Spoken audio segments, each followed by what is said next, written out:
जय श्री कृष्ण दोस्तों क्या आपको पता है प्रदोष व्रत यह पावन दिन है जब भोलेनाथ की कृपा और गुरु के आशीर्वाद से भक्तों का जीवन कृतार्थ होता है। यह व्रत हमें भक्ति धर्म और ज्ञान के मार्ग पर चलने की प्रेरणा देता है, हमारे कर्मों को शुभ फल की ओर अग्रसर करता है। गुरु प्रदोष व्रत के इस दिन कथा का श्रावण करने से भक्तों के जीवन के सारे कष्ट दूर हो जाते हैं। आइए इस मंगलमय कथा को श्रवण करें और भगवान शिव और गुरु की कृपा से अपने जीवन को सार्थक बनाएं। प्रेम से बोलिए बोले शंकर भगवान की जय। एक बार देवराज इंद्र और वृत्रासुर की सेना में भीषण युद्ध हो गया। देवताओं ने दैत्य सेना को पराजित कर नष्ट भ्रष्ट कर डाला। यह सुनकर यह देखकर वृत्रासुर अत्यंत क्रोधित होकर स्वयं युद्ध करने के लिए तत्पर हो उठा। आसुरी माया से उसने विकराल रूप धारण कर लिया। सभी देवता गण भयभीत होकर जब गुरुदेव बृहस्पति जी की शरण में पहुंचे, बृहस्पति जी बोले, पहले मैं तुम्हें वृत्रासुर का वास्तविक परिचय दे देता हूँ। वृत्रासुर बड़ा तपस्वी और कर्मनिष्ठ है। देवता गुणों उसने गंध मानदन पर्वत पर घोर तपस्या कर शिव जी को प्रसन्न किया है। पूर्व समय से वह चित्ररथ नाम का एक राजा था। एक बार वह अपने विमान से कैलाश पर्वत पर चला गया। वहां शिव जी के वाम अंग में माता पार्वती को विराजमान देखकर वह उपहास उड़ाता हुआ बोला, हे प्रभु, मोह माया में फंसे होने के कारण हम तो स्त्रियों के वशीभूत रहते हैं, किंतु देवलोक में ऐसा कभी दिखाई नहीं दिया कि कोई स्त्री आलिंगन बद्ध होकर सभा में बैठे। चित्ररथ के यह वचन सुनकर सर्वव्यापी भगवान शंकर भी हंसकर बोले, हे राजन, मेरा यह व्यवहारिक दृष्टिकोण अलग है। मैंने मृत्युदाता कालकूट महाविष का पान किया है, फिर भी तुम साधारण जन की तरह मेरा उपहास उड़ा रहे हो। इतना कहने के बाद भी भगवान शिव मौन हो गए और मुस्कुराते हुए रहे। किंतु देवी पार्वती को बहुत ज्यादा क्रोध आ गया और वह क्रोधित होकर चित्ररथ से बोली, अरे दुष्ट, तूने सर्वव्यापी महेश्वर के साथ ही मेरा भी उपहास उड़ाया है, इसलिए मैं तुझे वह शिक्षा दूंगी कि फिर तू ऐसे संतों के उपहास का दुस्साहस नहीं करेगा। अब तू दैत्य स्वरूप धारण कर विमान के नीचे गिर, मैं तुझे श्राप देती हूँ। देवी पार्वती के इस श्राप से चित्ररथ राक्षस योनि को प्राप्त हो गया और तत्वता नामक ऋषि के श्रेष्ठ तप से उत्पन्न होकर फिर वृत्रासुर बना। देवता गणों के आगे बताते हुए गुरु बृहस्पति जी बोले, देवता गणों वृत्रासुर बाल्याकाल से ही शिव भक्त रहा है, इसलिए हे इंद्र, तुम बृहस्पति प्रदोष व्रत कर भगवान शंकर को प्रसन्न करो। तब देवराज ने गुरुदेव की आज्ञा का पालन कर बृहस्पति प्रदोष व्रत किया। इस व्रत के प्रभाव से देवराज इंद्र ने शीघ्र ही वृत्रासुर पर विजय प्राप्त कर ली और फिर देवलोक में पहले की तरह शांति छा गई। इसलिए प्रदोष व्रत हर शिव भक्त को अपने जीवन में अवश्य ही करना चाहिए। एक बार भगवान शिव देवी पार्वती जी के साथ हरिद्वार भ्रमण पर थे।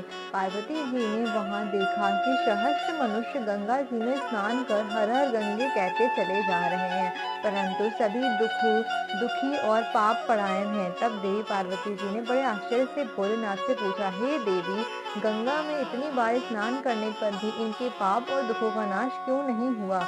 क्या अब पवित्र गंगा जी में लोगों के पापों का नाश करने की शक्ति नहीं रही? तब भगवान शिव देवी पार्वती से कहने लगे, प्रिय, गंगा में आज भी वही शक्ति है, परंतु इन लोगों ने पाप नाशिनी गंगा में स्नान ही नहीं किया है, तब भला इन्हें लाभ कैसे होगा?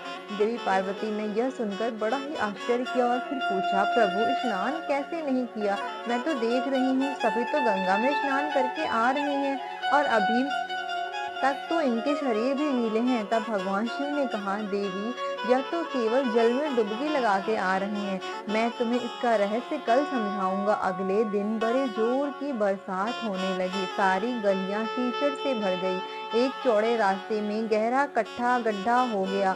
उसके चारों ओर कीचड़ ही कीचड़ भरा हुआ था। भगवान शिव ने अपनी माया से एक वृद्ध रूप धारण कर लिया और एक दन में विवश की तरह गड्ढे में जाकर ऐसे पड़े मानो कोई मनुष्य चलता हुआ गड्ढे में गिर गया, निकलने का प्रयास करने पर भी निकल नहीं पा रहा हो। भगवान शिव ने देवी पार्वती को गड्ढे से थोड़ी दूर यह समझाकर बिठा दिया कि देखो, आप लोगों को सुनो कर पुकारते रहना, मेरे वृद्ध पति अचानक गड्ढे में गिर गए हैं। कोई पुण्यात्मा इन्हें निकाल कर इनके प्राण बचाए और मुझे अबला की तरह सहायता करे।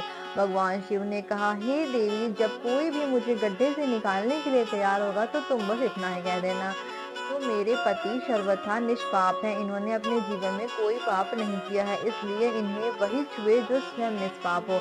अगर आपने अपने जीवन में एक बार भी कोई भी छोटे से छोटा पाप तक नहीं किया तो भी कभी मेरे पति को हाथ लगाना नहीं, तो नहीं लगाना, आप भस्म हो जाएंगे। तथास्तु कहकर देवी पार्वती जी गड्ढे के किनारे बैठ गईं। फिर आने जाने वाले लोगों को भगवान शिव की सिखाई हुई बात कहने लगी। उधर गंगा जी में नहाकर लोगों के समूह आ रहे थे। एक सुंदर युवती को यूं दलदल के पास बैठी देखकर कई लोगों के मन में पाप आ गया। कुछ लोग लज्जा के डर से डरे, तो कुछ लोगों को धर्म का भय हुआ, तो कुछ लोगों को कानून के डर का डर लगा, तो कुछ लोगों ने पार्वती जी को यह भी सुना दिया कि मरने दे उस बुढ़े को। अरे क्यों के लिए रो रही है? आगे और कुछ दयालु सच्चर पुरुष भी थे। उन्होंने करुणा करके युवती के पति को निकालना चाहा, लेकिन जैसे ही उन्होंने उस वृद्ध को वहां से हटाना चाहा, तभी देवी पार्वती के वचन सुनकर वो भी रुक गए। जो निष्पाप हो केवल वही इन्हें छुए, नहीं तो वो भस्म हो जाएंगे। उन्होंने सोचा, हम तो गंगा में नहाकर आए हैं, तो क्या हुआ, पापी तो हैं ही, कहीं हाथ ना जल जाए, और इस प्रकार उस वृद्ध को निकालने के कारण कहीं उस स्त्री के कहे के अनुसार हम खुद भस्म ना हो जाएं। इस तरह सोचकर किसी की हिम्मत नहीं हुई वे उस वृद्ध को दलदल से बाहर निकाल पाए। सैकड़ों लोग आए और पूछकर चले गए। सुबह से शाम हो गई, तब भगवान शिव ने पार्वती से कहा, देखो, कोई सच्चे हृदय से गंगा जी में नहाने वाला। तभी कुछ देर बाद एक जवान हाथ में लोटा लिए हर हर गंगे कहता हुआ वहां से निकला। देवी पार्वती ने उससे भी वही बात कही।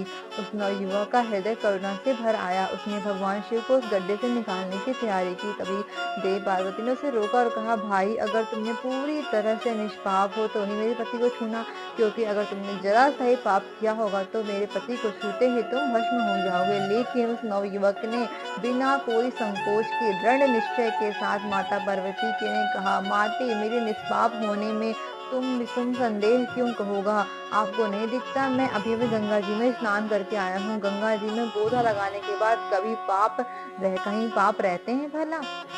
आपके पति को भी अभी तुरंत निकालता हूँ। कहते हुए उस नवयुवक ने वृद्ध को गड्ढे से बाहर निकाल दिया। तब भगवान शिव और पार्वती ने उसे अधिकारी समझकर अपना असली स्वरूप प्रकट कर दिया। उसे दर्शन देकर कृतार्थ किया। भगवान शिव ने कहा, देवी पार्वती से कहा, देवी, इतने लोगों में बस इस एक ने गंगा में स्नान किया है। इस दृष्टांत के अनुसार जो लोग बिना श्रद्धा और विश्वास के केवल दंभ के लिए, केवल पाखंड के लिए गंगा जी में स्नान करते हैं, उन्हें वास्तविक फल नहीं मिलता। लेकिन इसका मतलब ये नहीं कि गंगा स्नान व्यर्थ जाता है। गंगा स्नान बहुत ही पुण्य है। गंगा स्नान करने से सभी पाप नष्ट हो जाते हैं और सभी पापों से मुक्ति मिल जाती है, साथ ही मोक्ष की प्राप्ति होती है। ऐसा हमारे धार्मिक पुराणों में वर्णन है। अब